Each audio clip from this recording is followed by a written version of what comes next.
features, convenience, all of this accounts to only 5%. The 95% is actually customers' decisions are based on mainly branding and how the customer feels about your company. All right.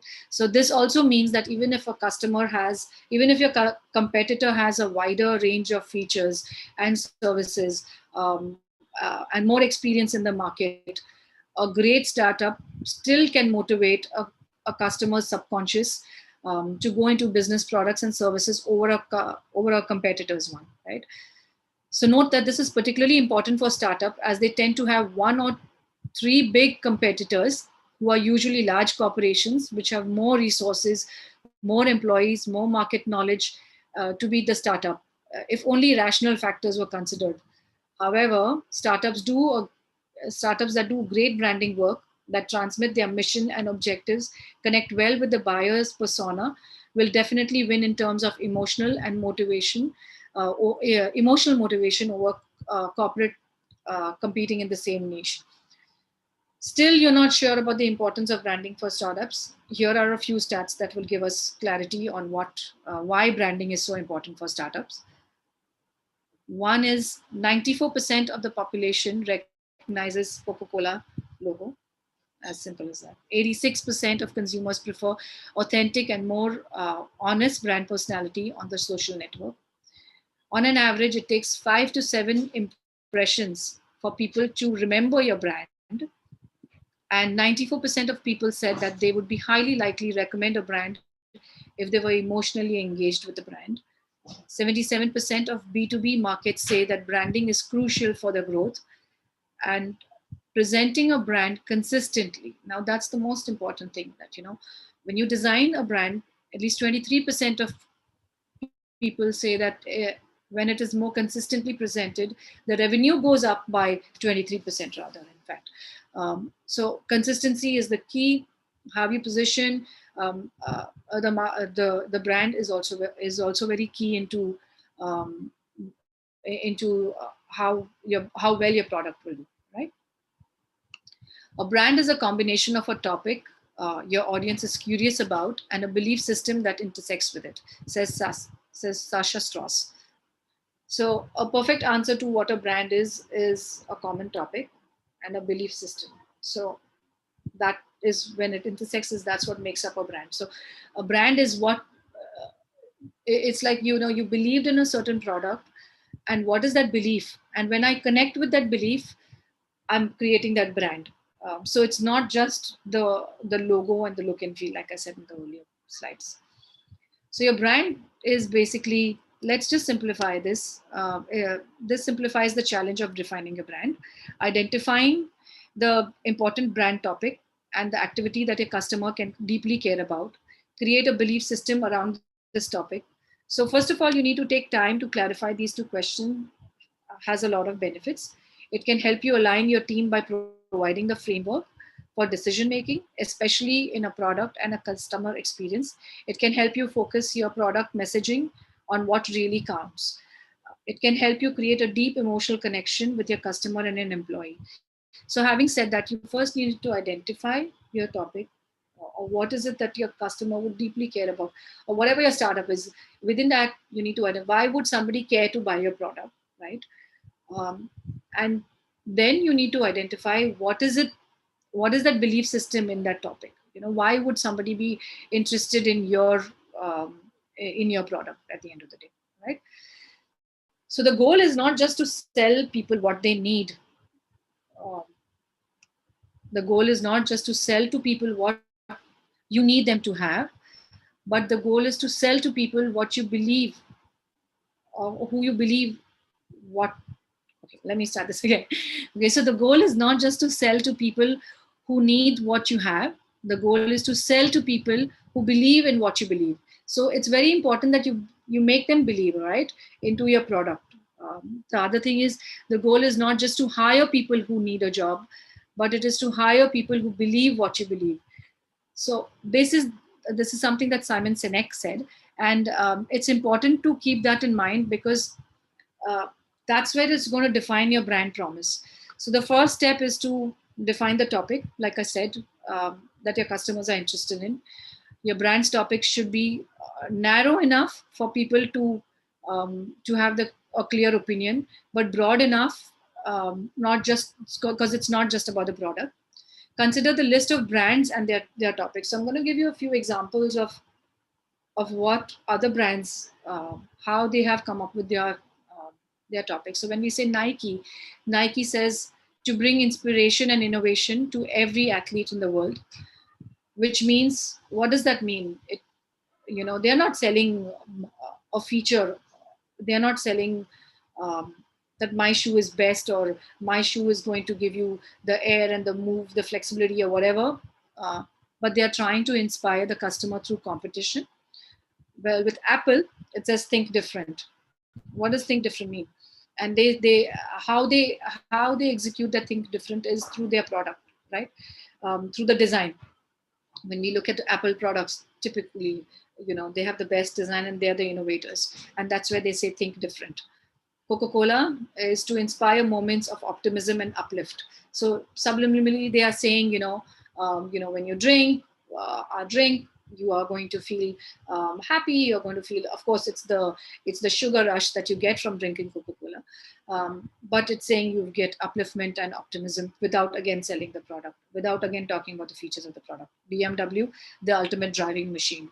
Um, you know, and that's how they're not again talking about speed or anything like that, but they're talking about the experience. So that's the brand promise you need to do. But so how do you create a brand promise that sticks? The first thing you need to do is, a great brand promise should reflect careful consideration, courage, and creativity. So it's very important to have that courage, consideration, and creativity. The bolder and clearer, the better. The best brand promises go big, challenge the status quo, and connect with the consumer on a deeper emotional level.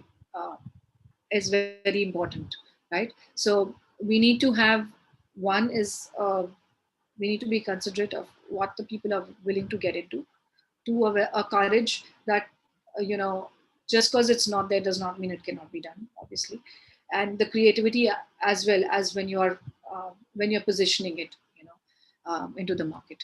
And that's when you're going to get a deeper emotional connection with the people, right?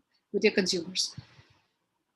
And how do you know that these promises are accurate, that what you are doing um, is working, right?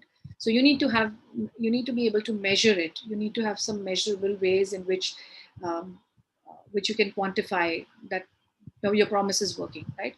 So with many brand promise examples, the promises becomes too many things and an attempt to be everything to everybody, and it ends up being nothing to anyone. So for your brand promise to be effective, it must be measurable, like I said. It should,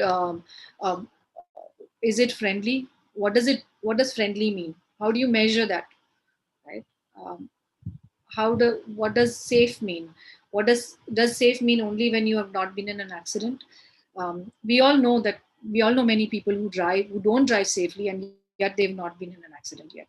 So if you can't define what your brand promises, you cannot measure it. And if you can't measure something, you can't manage it. So it's very important that your brand promise is measurable in a way um, that the consumer can expect that. So for instance, Domino's had that, 20 minutes or less, the pizza is for free, right? And so we always expect that it comes a little late, and you get a free pizza, but they ensured that brand promise is kept. And how do you ensure that brand promise? That people who are delivering that product definitely make sure that that product is delivered within the 20 minutes, right? So for instance, FedEx, take FedEx for example. When FedEx first started, their brand promise was, we will get your package to you by 10:30 a.m. the next day.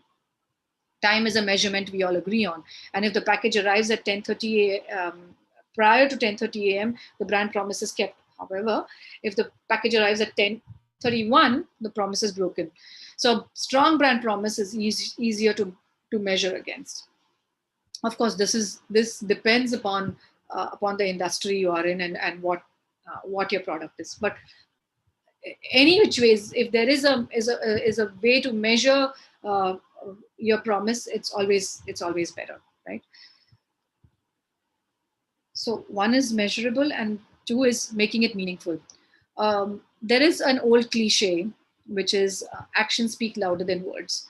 And that's particularly true in this case. A brand promises nothing if it is not followed through with action. Now, the one thing that a strong retailer would do well is deliver the brand promise consistently. You make a commitment to your customers, and if you don't deliver, you will lose them, right? The problem is that many companies have one big barrier and consistently to deliver their promises, and that's their employees. And that's the one thing that we really need to keep in mind as a startup is the people you employ, right? And and if the people are not made aware of your belief systems, then it's very hard to keep up those brand promises. So your store associates are uh, the face of your business. They are the ones who interact with your customers daily. They make the strongest and the most lasting impressions on your customers. It's their job to be the point of contact between your brand and your customers. So it's important you engage with your employees, you make them aware of your brand promise, of what you stand for, or what you believe in.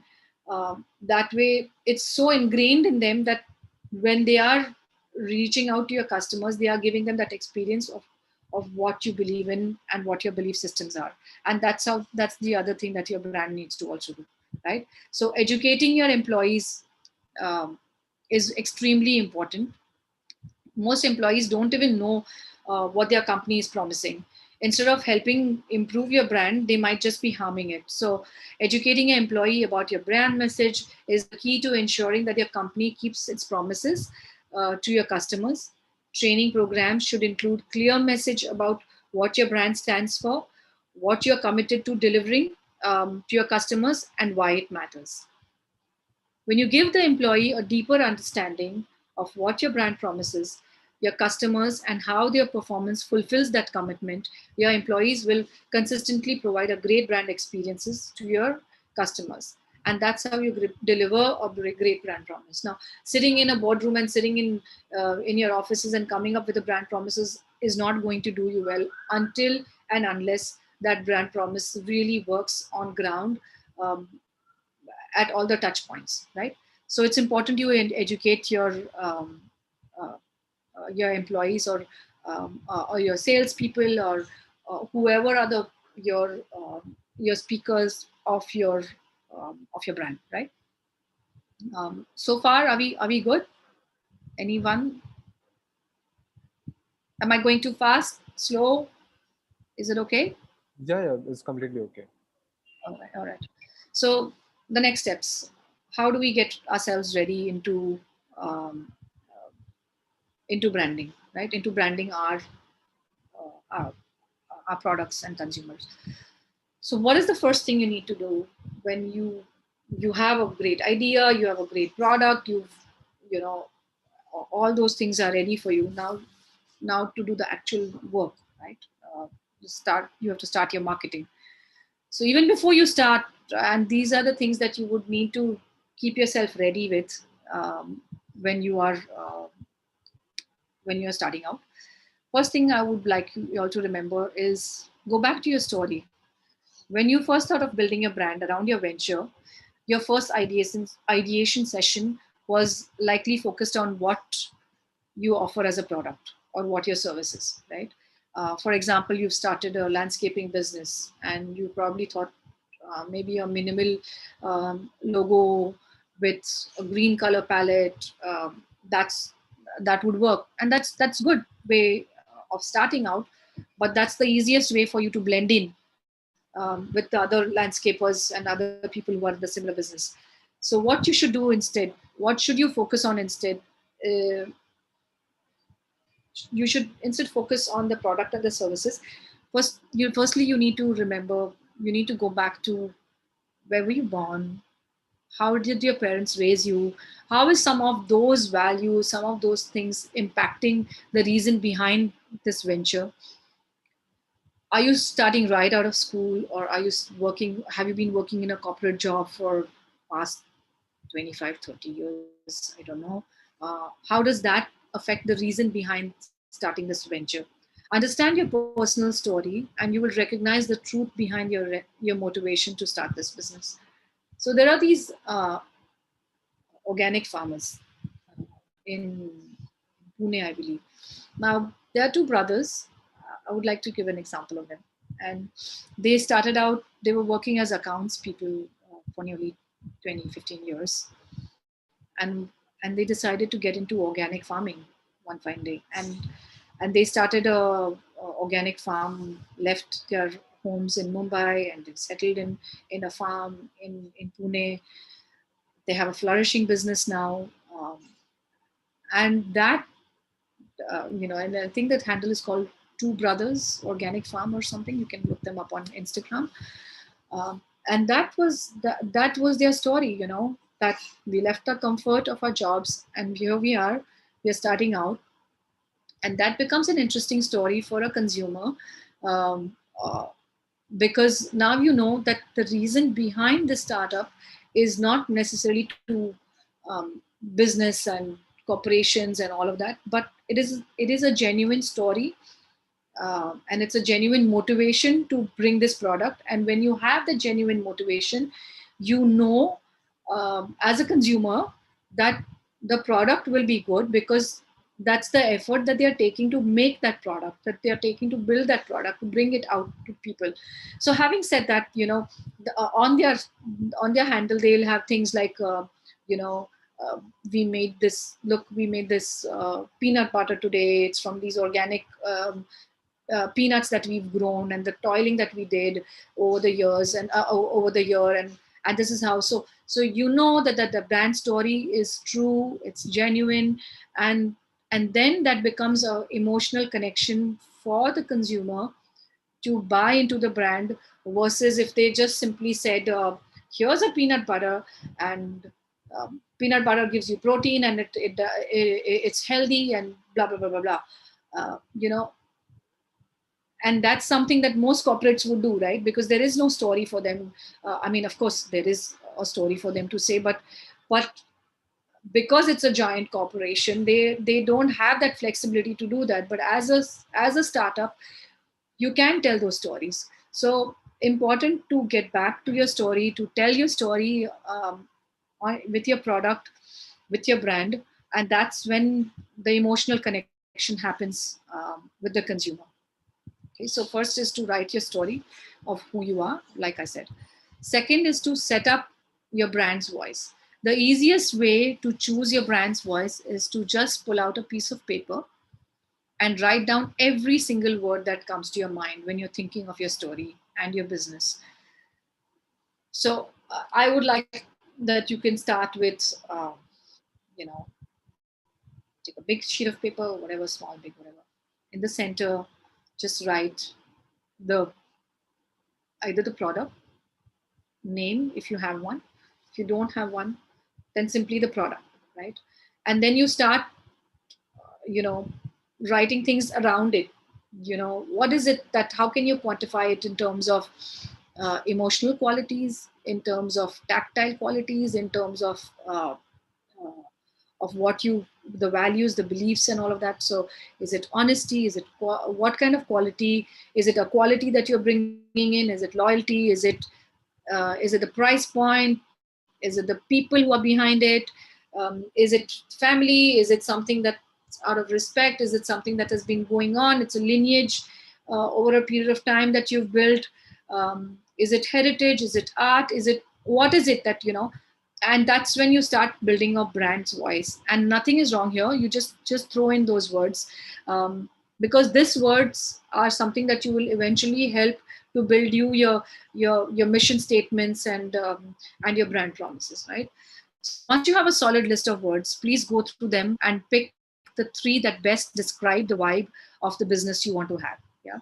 And be very critical at that point of time, and just choose only three words that really describe the brand's voice. The next thing you need to do is decide the company's name. Now, this is the biggest factor to consider when deciding the name of your new company, and how easy is your name is to spell, right? How easy is it to remember? If there is a room for expansion, and if that's available.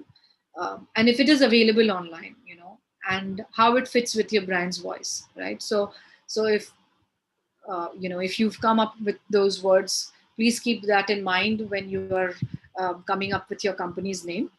um, Pick a name that's easy to spell.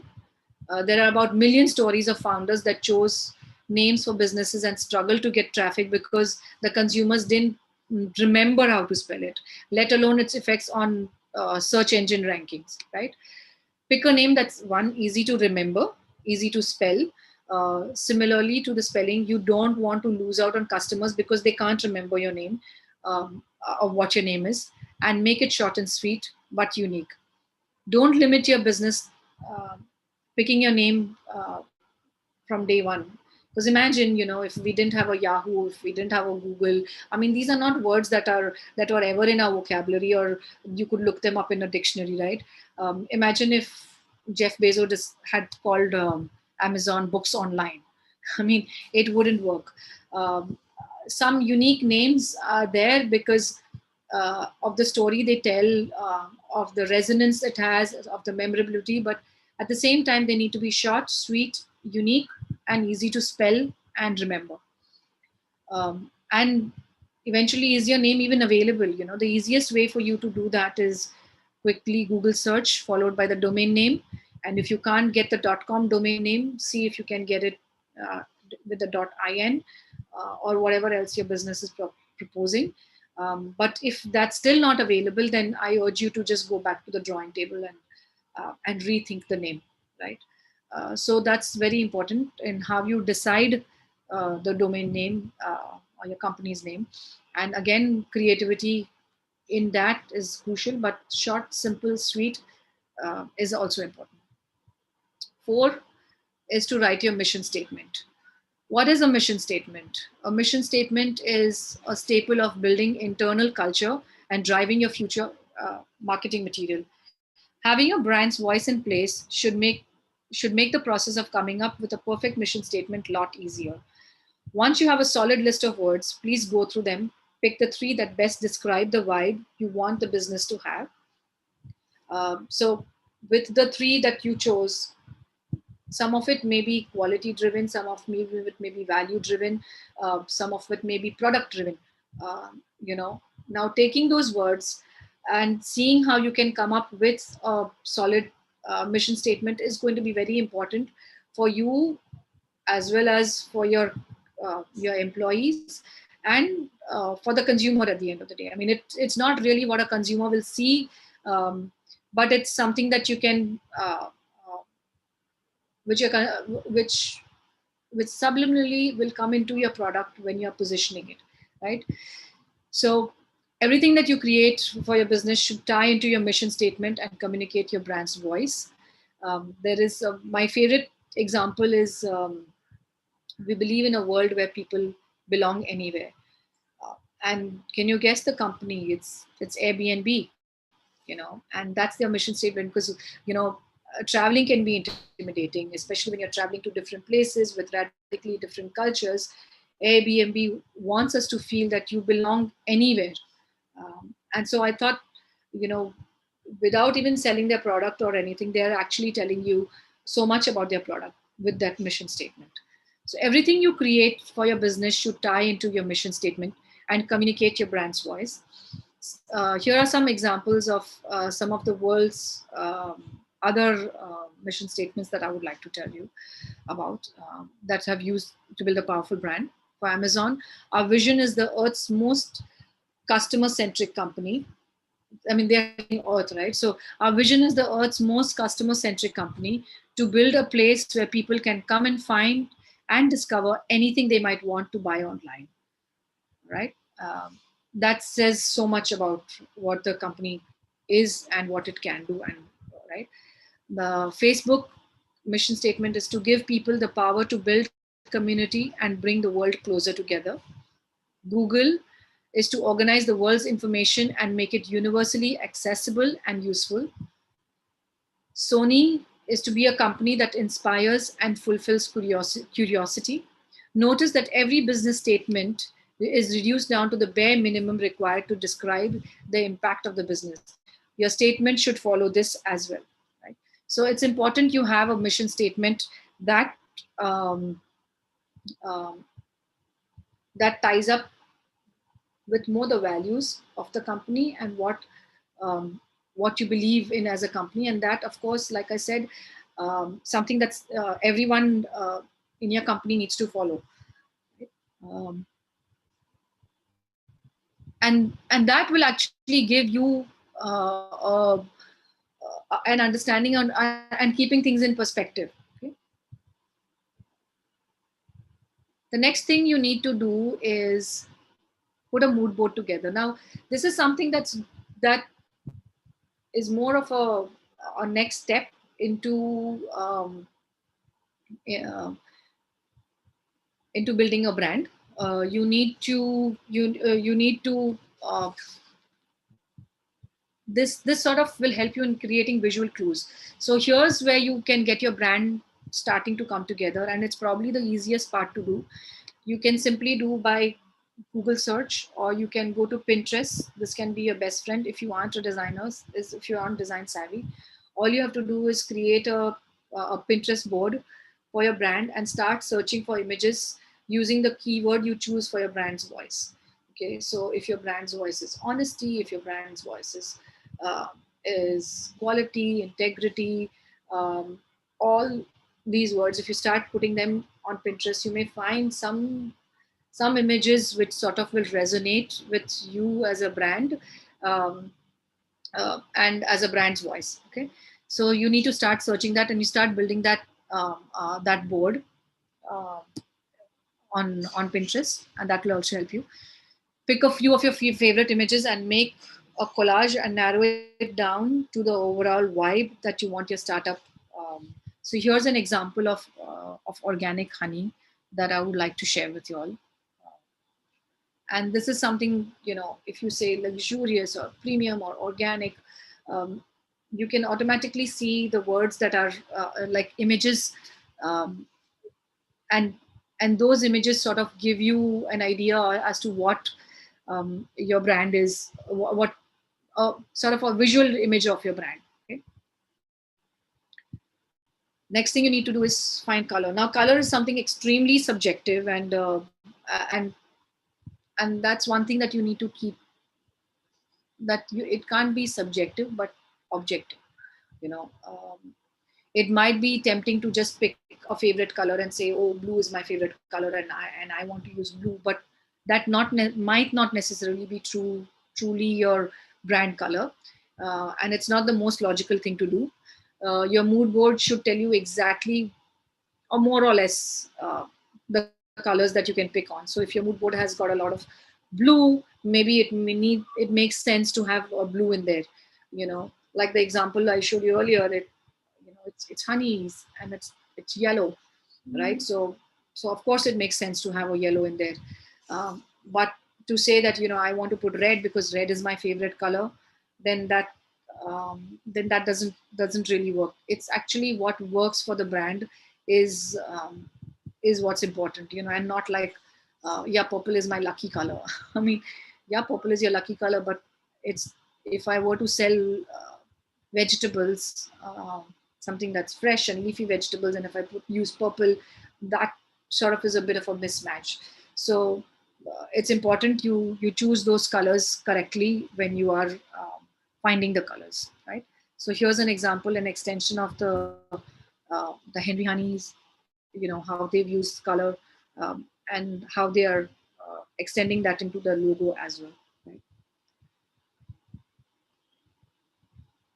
um, the next thing is to design the logo. Now, remember, this is something very crucial, you know and I would urge that you get help in doing this. Not necessarily, I realize that this is something tricky, because if you don't have the graphic design background and understanding, it's important that you simply outsource it to a designer or a design team. But if you have a solid direction, uh, at least your designer will know what to do, or at least will have a guideline to follow. So it's important you provide them with all the work that you've done so far, so you don't miscommunicate with them. So let's look at Airbnb's design now. Airbnb, what is Airbnb? It is about people, places, love, and Airbnb. And look at how simply they came up with that logo, um, you know, and that motif, right? Because it, and those were some of the words that they had in their brands. This thing that we are about people, we are about places, and the love for the places, and that's what made Airbnb the logo it had, right? The next thing is, don't get too caught up with trying to make a logo that describes what you do, right? It is not about what you do, right? You will have millions of chances to tell your consumer about the business of what your business does. At the end of the day, your logo is an identity that needs to meet three important criteria, and that is it simple, is it appropriate, and is it unique, right? Don't try to say, okay, my brand uh, is this, and it's I want it to look like this and that. No, don't try to do overdo, because remember, your brand is something that's going to live on many screens, right? Back in the day, it was at the most print media, so it would go into newspaper or a magazine, or at the most a billboard, and eventually a product also. But now, we are in a world where, in the digital age, where we are really, it goes down to as small as your thumbnail or your little pinky, so they go down to yay small. So it's important you just keep them simple, not make it with too many flourishes and all that, because they become very difficult to identify and and to be noticed. So the more iconic your logo is, the more identifiable your logo is. Um, and when does it become identifiable and iconic is when it's simple. you know it's too many things you do on the logo. My advice is, it's going to lose the legibility of the logo. So please remember uh, that there are so many screens it's going to go on to, and it should be legible on all the screens and formats. Yeah. Can you give me a moment? I'm dying out of battery, so I'm just going to pause for a second. Yeah.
Sorry about that. Are you all able to see? Yes, yes. But is it showing you my presentation? No, right? It is showing your presentation. It's the slide where it's saying don't get too caught up with trying to Oh, make a logo. great.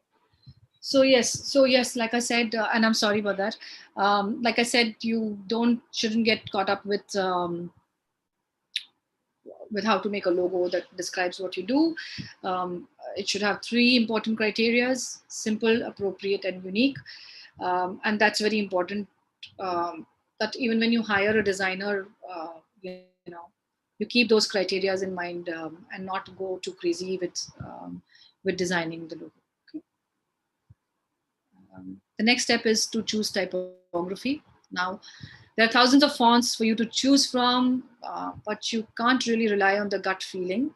Now, this is something very technical that, of course, like I said, you would need a designer to help you with these things. But given that you don't have a designer or whatever, or you don't have the budgets for those things, but you need to keep some of these things in mind if you intend to do it yourself, or if you have a little bit of knowledge on design.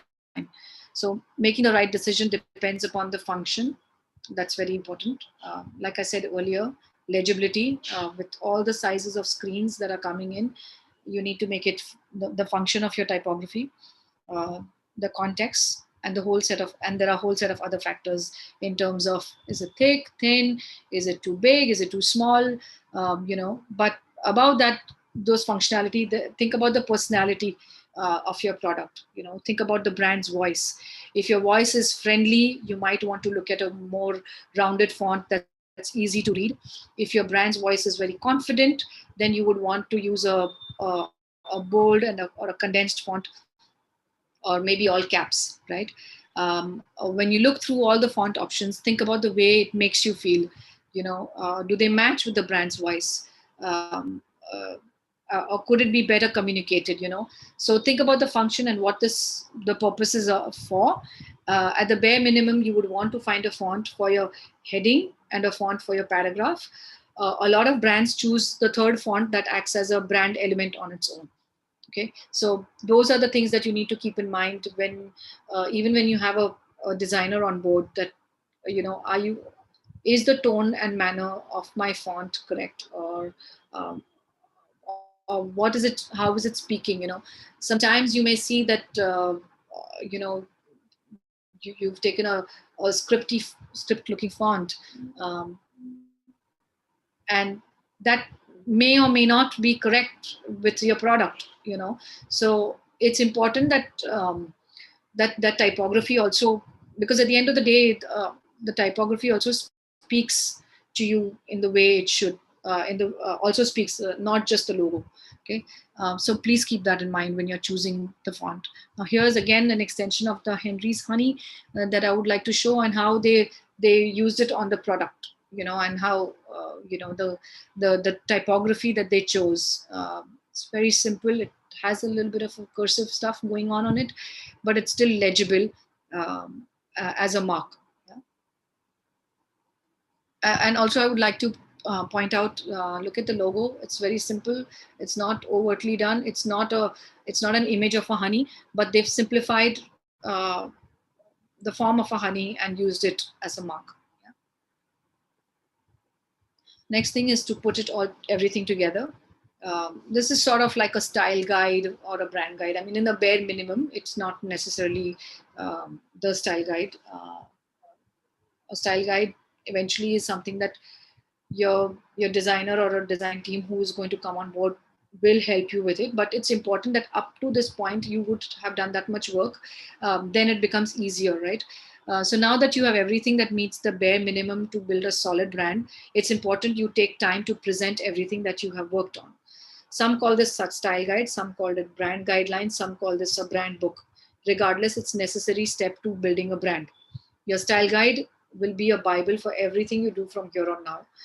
You should look to it for advice on the best direction to go, with not just design but with the internal culture.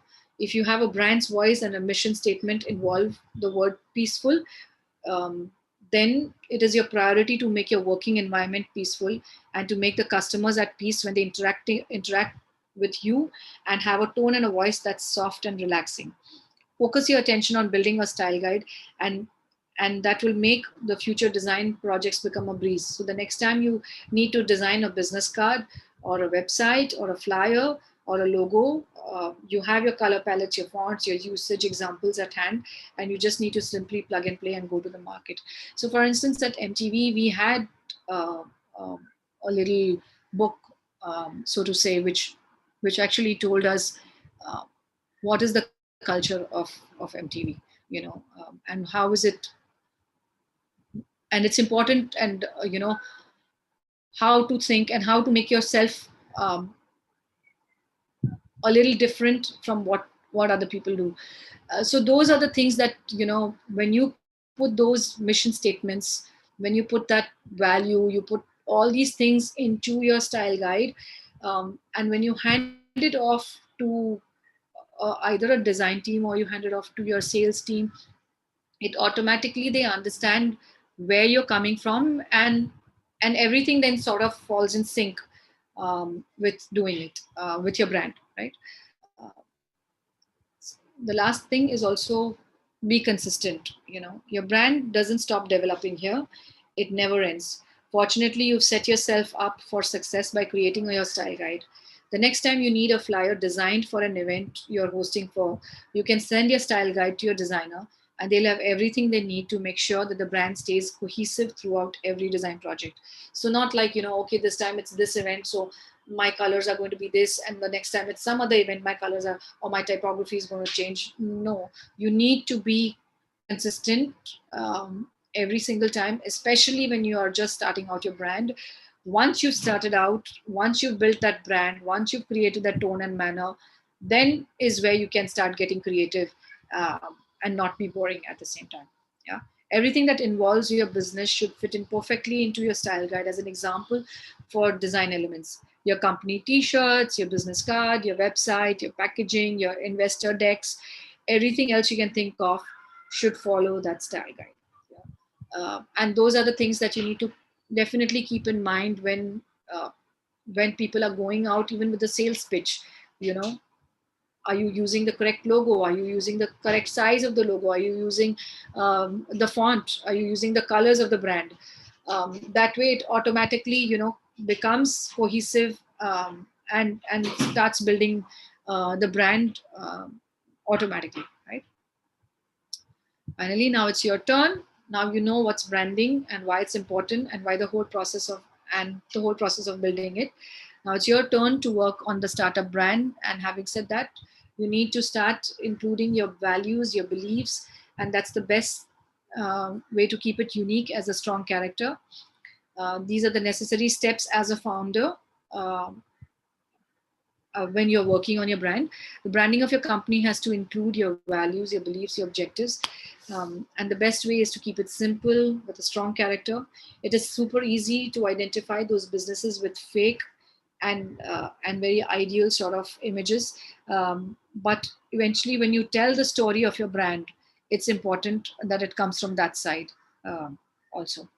Okay, your company, so Rupert Murdoch has I would like to quote him. He says, "Our company is a reflection of my thinking. The brand values can't be really different from the founder and the team's members." So it is your thinking at the end of the day that makes your brand. Okay. And of course, you and your team members. Next thing would be for you to hire after you've done all that hard work. You need to hire a branding agency who can help you with this. Which generally work with a similar industry is always better, because they're a better fit. um, and um, and that's probably what you need to do. you know um, I would like to show you all some examples of two examples rather, some case studies of some of my work, to sort of show you how we approached some of the things. So give me a second and I'll just share that with you all.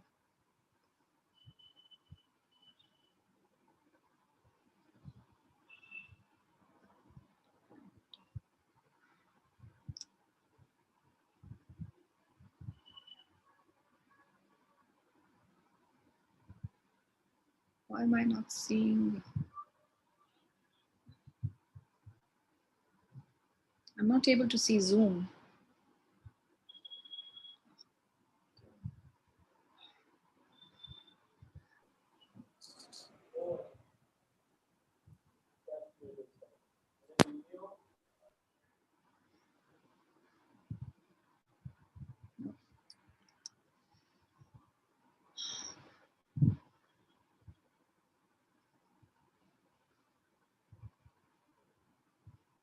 Can I, Malhar? Okay, now Yes. I can. How do I how do I see? How do I go back to Zoom now? What are you seeing right now? Uh, Actually, it's just the meeting topic and the Zoom background only, not your presentation. Okay, not my presentation. Right? So let me quickly just. Try sharing your screen once again. Yeah, that's what I'm trying.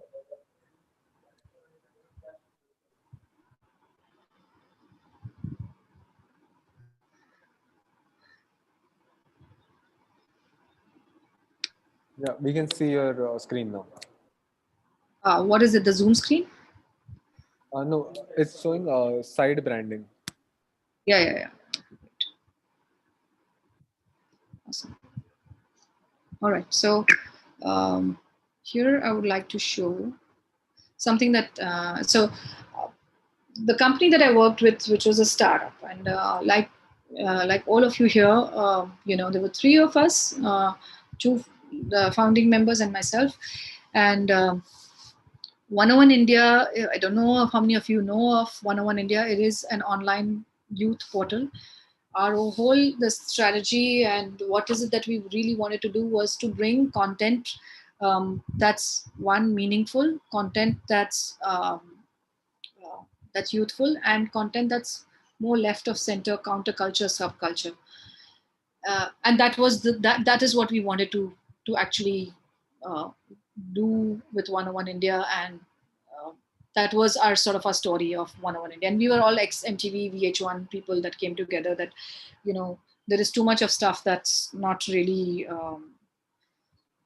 the kind of content that we really wanted to consume was not out there. So we wanted to tell those stories of India which are unheard of, So we went into, there was a story of a man who built a Taj for his wife, and that story we covered. Then there was a story of transgenders, then stories of LGBTQ, stories of the hip hop underground culture. And this is way before that movie came in. What was that movie? The Zoya Akhtar movie. Gully Boy. Yes, Gully Boy. Yes. So some of those boys from Gully Boy, we had featured them long before all of this happened, And then we had another property called Dinner with the Dons. Now, Dinner with the Don property was basically we met dons, actual dons in Mumbai, and we had a meal with them, and we told them that what are the places you go and have your meals with at and tell us some of your favorite foods and we brought the factor of crime and food together and that was an interesting story to tell. So we had covered dawns in Hyderabad, in Mumbai, and down south one other place, and one in Chambal also. And we got the dawn from Chambal, in fact, to Mumbai at Antisocial, and we did an on ground event with the dawn of Chambal and the cock from Chambal. So here they are, and of course these are refined dawns now, but they had an interesting story to tell, and then the layer of food on that, So my point is that 101 India was those stories which you are not heard of, and those stories which are there at every nook and corner of India. And that was they were people stories. So hence we decided to go with a person's head as a story to tell, because that has all the sensories, your eyes, your nose, and your ears, and all your sensories are there, and our stories were very sensorial at the end of the day. So that's what 101 India was. So here I'll show you examples of how when this mask, now of course this is something we all wear nowadays, but this is something we made back like 4 years ago when Delhi was having the big pollution problem, and which is still battling with. So we made our head wear a mask, and our identity was very consciously we wanted it to be kinetic, in that sense that whatever content we did, we started playing that on our with our brand. Okay. So for instance, when it is Diwali, we made it a pataka. The second example you can see is we gave the head a mucha, which is when we launched Dinner with the Dawn, because the Dawn had that Chambal ka Dawn had that mucha. The third example is when it was Valentine's Day. It became the head became a lover. The fourth example is when we launched a property called Magnificent Motorcycle Men.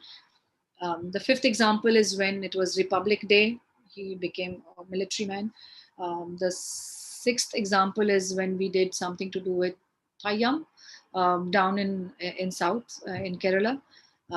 And next one, we in fact said, let's not use the head. We wanted to, we did a feature on Puram, Trishul Puram. And that's where we made the elephant our identity. The last example you can see is where the head became a Ravan during the Shera. So you can see how that brand, you first establish that brand, and each time the brand got its own avatar. Now, of course, these things, it matters what your brand is eventually. As we are a content portal, so it made sense to give it so many different avatars. Yeah. So like for us, it was more like, if you love your brand, set it free.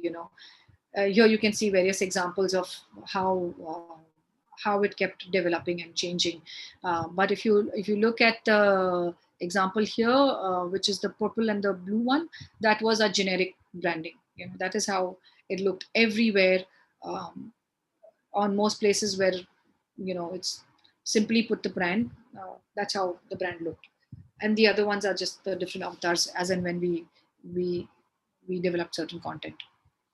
Now an extension of that was, because we were a video content platform, how do you take this head and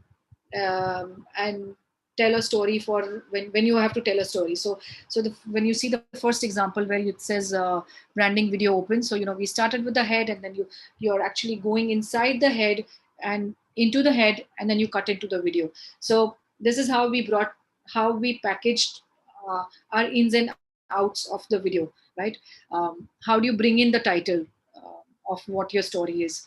So again, we tinted the images and we put the title of the story, which is the man who fries fish with his fingers.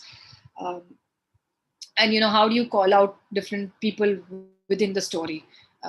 Those were the different colors, and color palettes were chosen for different verticals. So if it is travel, it was green. If it is people stories, we went with a blue. If it is fiction, it was purple, and love was of course pink.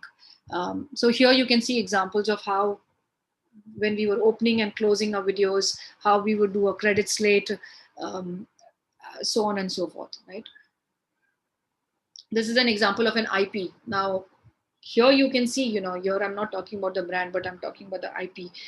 This IP, like I said, was Dinner with the Dawn, and how we made it very blocky, uh, very country, sort of gritty in that sense. The logo. Okay. This is for the on-ground event, which I mentioned about at Antisocial, where we called the Chambal Daku, and the cop who came, we had like a betak for them, and they were talking about, each one was justifying why they killed, and the other one was justifying how how it was against the law.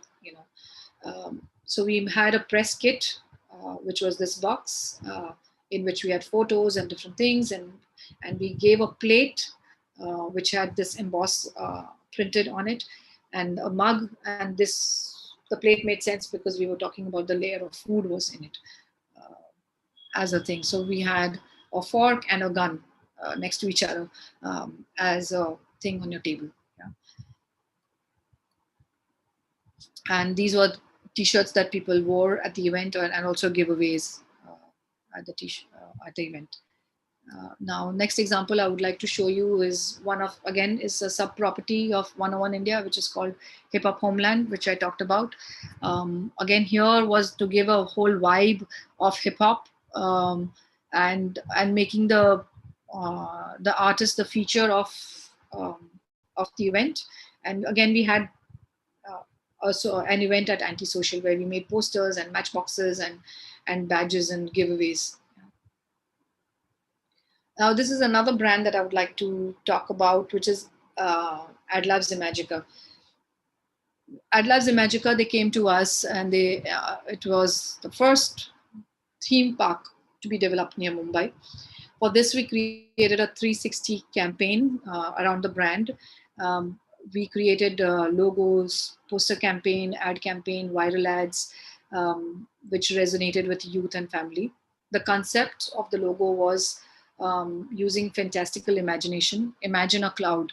So taking that as a thought, when you look at a cloud, some might see a rabbit, some might see a butterfly, some might see just a cloud. So we said, imagine a cloud, and with a childlike fantastical imagination, we built the a unicorn coming out, a dinosaur coming out, a roller coaster coming out, and that became a mark, because those were the experiences that you would get at Imagica. Yeah. um, and here are some of the campaigns, and in the campaign we did these were press ads which ran across India. And here we said, we took everyday family members. So imagine the wild west just got wilder, and we had the Gulati family in the gold rush. So this was like taking everyday people, dressing them up like they're in the countryside, and juxtaposing it with the ride itself. Then the next one is the Mehek family in deep space. So these were the rides, and we took the rides and we took everyday people and we merged it together to tell a story of the brand. The next one is the Rathod family in the Rajasaurus River Adventure, and so on and so forth, as you can see examples over here. This again, like you see, the logo was the cloud, and how we extended it into the brochure. So when you would go to Imagica, you would get these brochures at the entry point, and it was the map. And again, please notice the colors are consistent throughout the packaging, throughout the campaign. The red and the white was predominantly used. And again, the choice of font and how we went about it. Yeah. Extension into merchandise, if it is a mug, or if it is a sipper, or bag tags. These were the nationwide launch ads we did. Was welcome to Imagica, and here we wanted to play with the whole fantastical sort of a look of the place. So it sort of gave this image of very dreamland sort of a place. Is what we went with.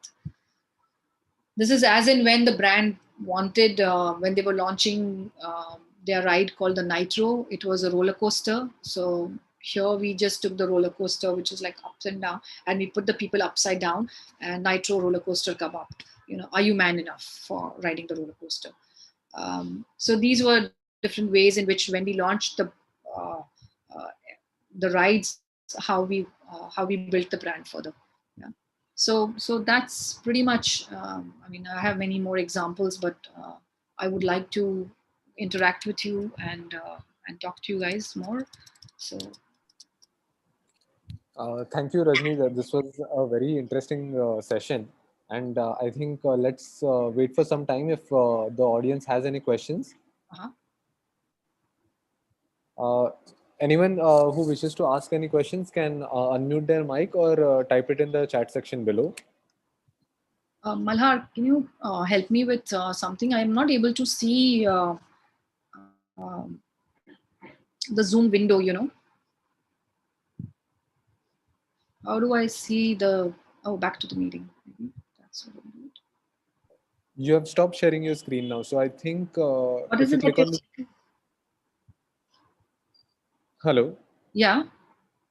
So you have stopped sharing your screen right now, right? Yes. Okay, okay. Can you see the Zoom window now? I'm seeing the Zoom window with this, it says join audio, share screen, invite others. And then in the bottom, you have your other icons. How do I go One, to where you can see all the, gallery and stuff? I think 1 second. Yeah, Rajni, you can do Yeah. one thing like um, click on Alt plus Tab, and you will see this all the opened windows. There Yeah. you can find out Zoom. Yeah, I'm on Zoom actually, but Yeah. well, doesn't matter. Let's leave it. Okay, that's fine. Okay, Yeah. so So let's. I have a question, like Rajni. Mhm. Since most of our startups are like early stage startups, like idea stage, most of the people, and most of the startups are student based startups, Okay. uh, individuals with less team, like one or two. That's it. Okay. So and others we like there are MSMEs also. Okay, in the group. So now the thing is there any like sophisticated to use online tools for branding specifically? Are there any like online tools so Mhm. that startups can easily work on it? It's an interesting question. I can research and let you know. Yeah. But I mean, some of these even on the phone they have this Canva, and where you can put your image and a text and all that. But best is to use, and if you're talking about design related, right, Chandra? Yes. Yes. Yes. Yes. Yeah. So yeah, I mean, I think best is to use design softwares Hmm. and get a knack of how to use them. Okay. Um, Fine. Fine. Thank you. yeah, if there is anything that comes to mind, I will let Malhar know, and I'm sure he'll Yes. Yes. Please. share. Please. Thank you. Yeah. And one more question I have. Like uh, see, we have like MSMEs also in the group. Okay. So how far like MSMEs can go for this branding? Is it worth going for branding? The MSMEs like with already existing product in the market. So how can they go? Like they can go by the company or they can go by the product. So Which are way is these suitable for them? so are they existingly having their products on ground? Yes. Yes. So if they have, they must have a name. They Yeah. must have some way people are identifying them. Can you give me an example so I can then understand where you're coming from? Okay. Say for example, so we have spices, right? Okay. So like turmerics and coriander, all those things, right? Right. So there are already in the market, right?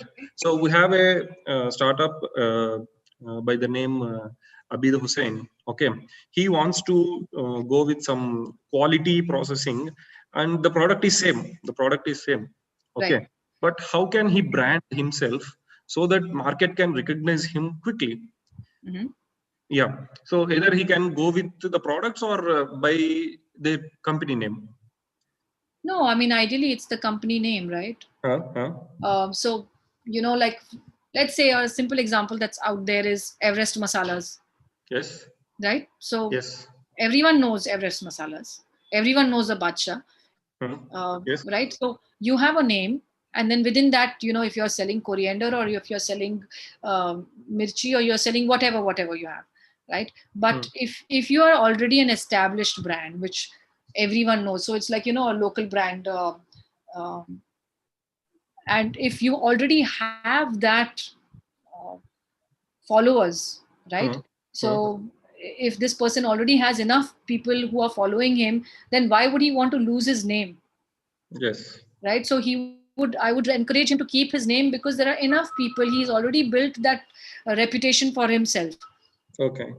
So keep that reputation for yourself, and then build it in terms of more the look and saying that, okay, I have been in this, you've used my product for the last 10 years, 15 years, how many ever years he's been in the business. And here is my way of approaching is the new packaging onto it. Yes. Yes. So most of like Tetra packs or vacuum packs like this, right? Exactly, Yeah. exactly. Yeah. Yeah. Yeah. And So I they really, they have to show the uniqueness in like packaging or any other other things, right? If the product is already exist in the market. yes, yes. Perfect. Perfect. Thank you. Thank you. Yeah. So we have a question from Kapil. Mhm. So is it recommendable for early stage startups to hire a branding agency? So I would like to add on to this question, and so what we are actually looking at, Rajni, is that a perspective wherein we understand the cost implications of going with the agency as opposed to a freelancer. And can you give us some approximate figures as to that? So I think when startups are actually just in the phase of building their brand, they should know all the cost implications that go with hiring an agency or a freelancer or doing it themselves. If you could shed some light on that. Sure. See, when you go to an agency, understand that they are a business also, right? They have X number of people that they need to pay. So an agency comes with that because they have so many overheads, they have so many. But at the same time, an agency, because it has that many number of members and team strength, um, they can take uh, that weightage of that work. Now, with that comes the money, right? Because you're giving for the experience, the two you're giving for uh, the number of people and all of that stuff. Now typically an agency might charge you from, I mean, it all depends from each agency to agency, but here's just a rough thing. um, it can charge you from literally 1 lakh for a logo to going to 5 to 10 lakhs, for a logo I'm talking about. Yeah. Then the packaging and all that is separate. Then the marketing strategy is separate. So if you have um, uh, that kind of money at hand, then great. uh, Please spend it. But if you don't have it, then there are um, designers now. Yes, you can go to a designer or an individual or whatever, but look at the credibility of the designer. Try and hire people who are at least 3 to 4 years into the business. So chances are, when you have somebody with a little bit of experience, they may not go as wrong as somebody who's just fresh off the boat. And by no means I'm saying that students should not be hired. Some students are really great at their work and they will get it. But at the end of the day, you need to look at their portfolio, you need to look at their thinking behind it. uh, and hopefully sometimes it works, sometimes it doesn't. you know um, so yeah, I mean, designers can be a slightly less expensive. So a designer can probably charge you maybe between um, 30,000 to 2 lakhs or something like that. But an agency is much higher, obviously. Does that answer your question? Yes, definitely. And I think, yeah, that actually gives us an idea about. So it differs from person to person. See, if I have 2 lakh rupees at my disposal for branding alone, then I can actually go with a agency. And if I have a lesser amount, then I should probably look at a freelancer or a designer, individual, and check his or her portfolio before assigning any work. Yes. So one more question over here is that most of the participants over here are early stage startups, and they are in their pre-seed or seed stage. Some of them have yet to launch their products. What's the right time when a startup should start branding his product and marketing the same? And the follow-up question for that is, yeah, again, what is the right time for actually getting into these activities? Okay. So yeah, until and unless you are not sure, that this is what it is that I want to market, or this is what it is my brand is, I would not recommend. And even if you are doing some testing and all of that stuff, it's better to just test it out, wet the market, and see if this is a viable product. Now, you don't want to be investing in something where you don't even know how it's getting received. So some sort of a beta testing, or some sort of a small sort of a testing, if you do, and if you feel that the product has got its presence, or there is or this thing that it is going to flourish, is where uh, you would start building the branding. Initially I would not, because you see, the thing is that as in when you grow, you will change things around. You will change the product, either the features, or you will make it even better and better and better. So once you have a little bit of that, okay, now I'm in a happier space where my product is, I would urge you to get into the branding part of it. Uh, so, so to summarize it, I mean, you would say that one has to have a clear idea of what the product is going to be for at least a period of like 6 months. Yes, yeah. Because I mean, I understand that startups will have a iterative phase wherein they are just trying out new things and they have not defined the entire thing yet. Mhm. And before they have defined their business model or what their product is actually going to do, it doesn't make sense to spend money on branding in before that. Exactly, exactly. Okay, okay.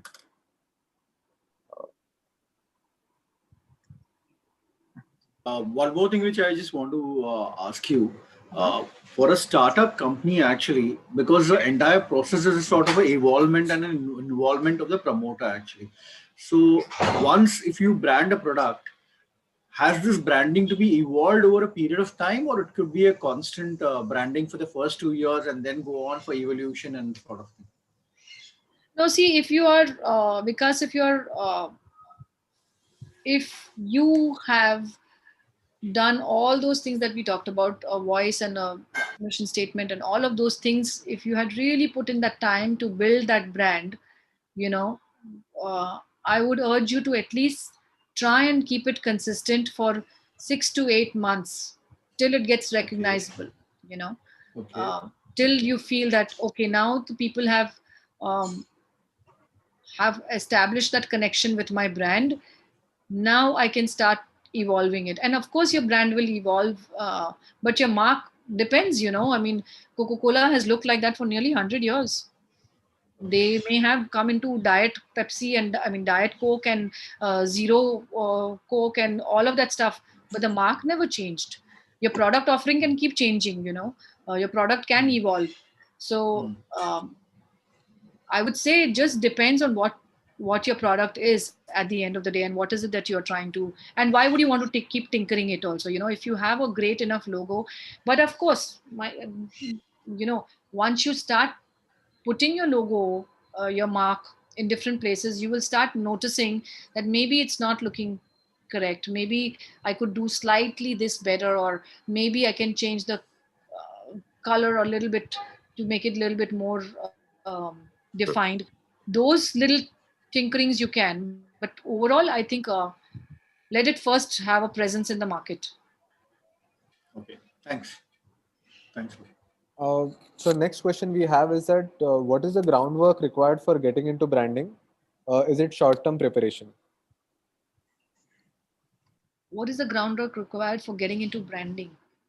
The groundwork would be what we mentioned in the presentation, you know, your story, your brand promise, your brand tone and voice, your brand uh, the name, uh, spelling, all those things that we already spoke about. That's the preparatory preparations you need to do before you even get into branding. So these things have to be ready in a written format before we give it to any agency or Yes. freelancer to actually start the work, right? Yes, of course. Yes, of course. And that will, you know, because you see, you if you go to a designer saying that, listen, I have this uh, masala, for instance, you know, I want to brand it. Now, what is that designer going to do? Okay, fine, it's masala. I'm going to put an image of, you know, spices or whatever, and I'm going to use a great font for your this thing, and I'm going to put these colors, maybe red and oranges and whatever. But that's generic, right? You want to give that information to the designer that, listen, this is who I am, this is my story, this is where I started, this is what my values are, this is what my values are of my brand, and this is how I want to establish. And that's when the designer knows the story behind your brand, and automatically then the designer will say, okay, then now if you're saying that your father's father used to be doing this business for the last 30 years, and now you want to take on this business and you want to make it more of a establish it as a brand, then you know, then the designer knows, okay, now I'm playing with some heritage, where I'm playing with some lineage, you know. And then the story really changes around. right? Yes, yes, definitely. I think these factors basically will give it a unique twist. Yeah. Uh, and actually putting them down on paper will definitely help the person who's actually going to be working also to have much more clarity about your business. Right.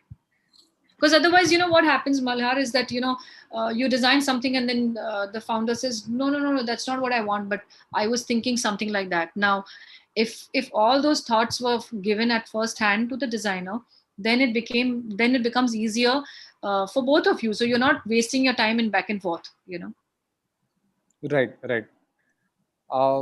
So again, I think this one is a slightly repeated question. Branding should be for individual product or service or for all products or services that company provides? Interesting. Well,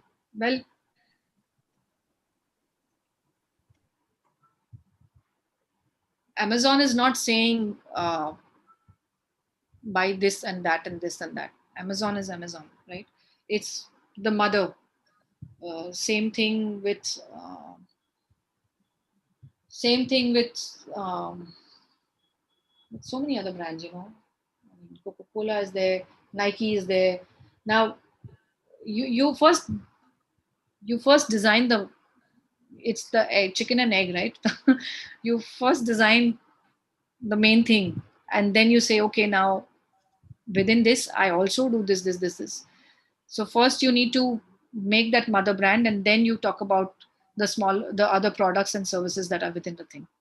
But you're not selling, like I said, a brand is not, the brand's job is not necessarily to sell the product or a service. It is that experience that comes with it. So it's not just one thing, like the example I gave, books online or Amazon. I mean, which one would you rather choose as a name?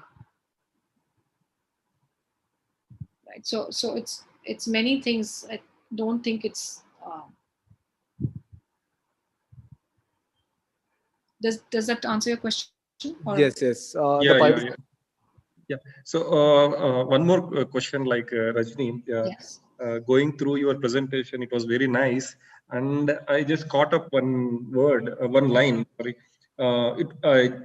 it is like if you love your brand, set it free, and you have shown a few examples of that, right? Uh, Yes. yeah. So does the same applies to the trademarks and copyrighted logos also? Like can they change the colors and patterns or textures? uh, can they do that, like that, like if they are trademark or copyrighted logos and branding images? Yeah. So for instance, 101 India, we were a trademark. So what was my Okay. trademark? My trademark was the head. Okay. Now, I mean, trademark is a headache of a job, because once Mm. that trademark goes to the lawyers, then they Uh, check in the different categories. Now, each time you keep developing your logo, you cannot be keeping on giving them new ones, right? correct. This is something that you do. It's like a kida that you do on your brand, Yes. and that doesn't have to be trademarked. Yeah. That's ever evolving. Yes, So yes, your trademark is absolutely the right. form itself. Absolutely right. Correct, correct. And whenever I see this Coca-Cola copyrighted, this copyrighted logo, and it is Mhm. same everywhere with color and That uh, like uh, that the font. form and the color. Yeah, yeah, Yeah. yeah, yeah. So I thought like so we should not change that if it is copyrighted. No, you can because Okay. that's something that you want the customer to experience. Okay. Fine. Fine. But again, Chandra, I would like to add that first you have to make it recognizable at the very get go. If I keep showing them 1 million different heads, Hmm. nobody is going to know what is my brand. Correct. So what we did was, for nearly 2 years, or Hmm. 1.5 years, definitely, we did not tinker with our head. Our head was our head, like it Yes. or not. And we've struggled with it also, because there were some people who gave us comments like, why is it a severed head? Why is it a cut head? What does this logo mean? Hmm. Now, Yes. everyone, and let me tell you this, after having worked with a startup for nearly 5 years, everyone will have an opinion on your logo. Trust me. Yes. But at the end of the day, you as a founder You should say, this is what I like, this is what I believe in, and this is what we are going to go with, and not like, okay, today my uncle said this is not correct, and that one said that is not correct. It's never ending. You have to establish that brand, and over a period of time, you will fall in love with it, and so will others, hopefully. Correct. Thank you, Rajni. I think we have another question from Shekhar Joshi. Any examples of small companies or startups, like also the companies who failed due to non-branding? So any examples? I think there are a lot of examples. Yeah. You may find, I mean, not that I have anything at hand, but Yeah. I Most think of them. non-branding, what I think I would you say, even go to the extent of wrongly branding. Uh, Sometimes some brands don't get it right, and you go like, unfortunately, I don't have it at hand, but yeah, sometimes that also happens where you just get it so wrong. I mean, that happens with, in fact, some of the times where what is that Gap logo had that issue, where they made a huge issue about the way they had written the new Gap logo. They got a backlash. Then sometimes the Olympic logo gets a huge backlash. I think the last Olympic, if I haven't mistaken, it was done by a branding agency in London. Okay. And they spent like millions of dollars, and then they got badly beaten on social. So yeah, it does happen. Yes, correct. Yes, good to have success stories, but we also learn from failure. Absolutely. I think failure shouldn't be looked as failure. I look at it as a teacher, so there's nothing wrong. Mistakes are good. There's nothing wrong with them. You just embrace it, but learn to get out of it in a good way. Yeah. There are some brands which have failed in India. Like for example, you have this Taxi for Sure, which was one of the brands which absolutely failed in India. Thanks. Sorry, After they which one, came Vikas? out, Taxi for Sure. Taxi for Sure. Okay. And then there was a Timberland brand of shoes. As Uh-huh. far as US market was concerned, it was very popular in US market. But when they launched in India, the entire brand and the logo failed in respect to that, because it was called as a Timberland actually, Oh. and not And actually a shoe brand sort of thing. Though Nike was definitely a shoe brand, and it had come into the market very early. Nike you had Adidas you had, and then after that this Timberland came into account. But then they couldn't grab this Indian market actually. Right. So there are examples who have failed also actually. Yeah, exactly. The best example I can give is Kingfisher Airlines. Fly the good times. Yeah. That is the best example. Yeah. So yeah, I mean, again, at the end of the day, you may hire the biggest of agencies and spend millions of dollars versus you spending a little bit with a smaller agency or a smaller designer. Whatever it may be, at the end of the day, if you are not telling your story right, if you are not positioning it correctly, there is not, there's not much that can help you. Correct. Yeah. So thank you, Rajni. Thank you very much for your patience and answering all the questions. Malhar, please go ahead, Malhar. Definitely glad to have you over here, Rajni. So we have had a really insightful session today, and I think our participants have got a perspective about how to actually go about their branding and actual execution as well. I think they will definitely be in a better position to make a call as to when to start it, what are the preparations that go into the process before you actually start on the branding journey, and how to hire an agency or a freelancer, and the price ranges for them as well. Right. Great. Fantastic. I wish you all good luck, and thank you, Malhar, for giving me this opportunity to speak Thanks a lot. about branding. It was fantastic. It helped me remember some of my journeys also. But my only word to all of y'all is don't give up that dream, and be honest and truthful in your journey. And I'm sure it's all going to work out well. Wish you all a very happy Diwali and a fantastic New Year and a journey. Yeah. Thank you. Thank you, and wish you the same, Rajni. Thank you Thank very you much. very Thanks a much. lot. Bye. Bye bye. Good day. Bye.